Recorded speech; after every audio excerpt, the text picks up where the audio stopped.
مسجد نبوی کے اندر جلسہ ہو رہا تھا۔ حضرت جابر بن عبداللہ رضی اللہ تعالی عنہ کہتے ہیں کہ مسجد نبوی کے اندر جلسہ تھا، ہدایت کے ستارے بیٹھے تھے، بڑے بڑے پیارے بیٹھے تھے، اہل سنت والجماعت کی آنکھوں کے تارے بیٹھے تھے، جلسہ کر رہے تھے۔ ایک صحابی اٹھتا، دوسرے کی شان بیان کر دیتا، دوسرا اٹھتا، تیسرے کی شان بیان کر دیتا۔ عظمت صحابہ کے عنوان پہ مسجد نبوی کے اندر جلسہ ہو رہا تھا، صحابہ شان بیان کر رہے تھے۔ حضرت جابر بن عبداللہ رضی اللہ تعالیٰ عنہ کہتے ہیں کہ ہم جلسہ کرتے کرتے ہماری آوازیں بلند ہو گئی تو پتہ چلا عظمت صحابہ کے جلسے میں آوازوں کو بلند کرنا یہ صحابہ کی سنت ہے۔ کہتے ہیں کہ اتنی دیر میں ہماری آوازیں سن کے حضور آ گئے۔ حضور علیہ الصلوۃ والسلام نے پوچھا میرے صحابہ کیا کر رہے ہیں؟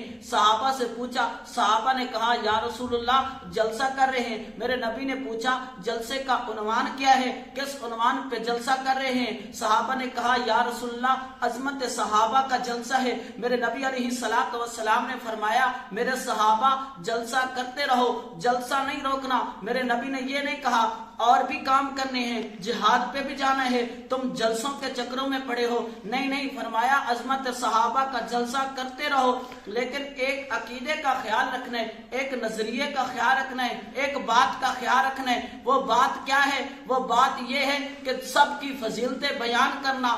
لا یفضل اللہ احدا منکم علی ابو بکر، فرمایا فضیلتیں سب کی بیان کرنا لیکن میرے ابو بکر سے بڑھ کے کسی کی فضیلت نہ بیان کرنا۔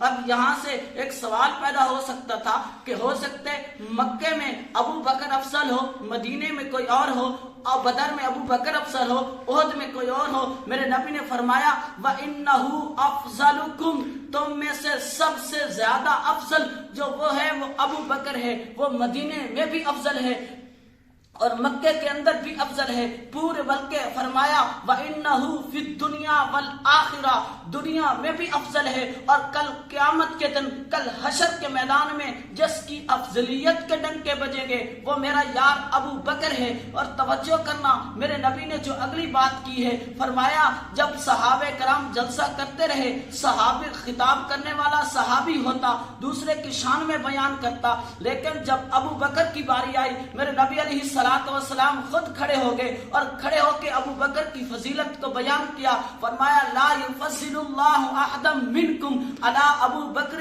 وانہ افضل منکم فی الدنیا والآخرہ، کہ ابو بکر وہ ہے جو انبیاء کے بعد دنیا میں بھی سب سے افضل ہے اور حشر میں بھی سب سے افضل میرا ابو بکر ہوگا۔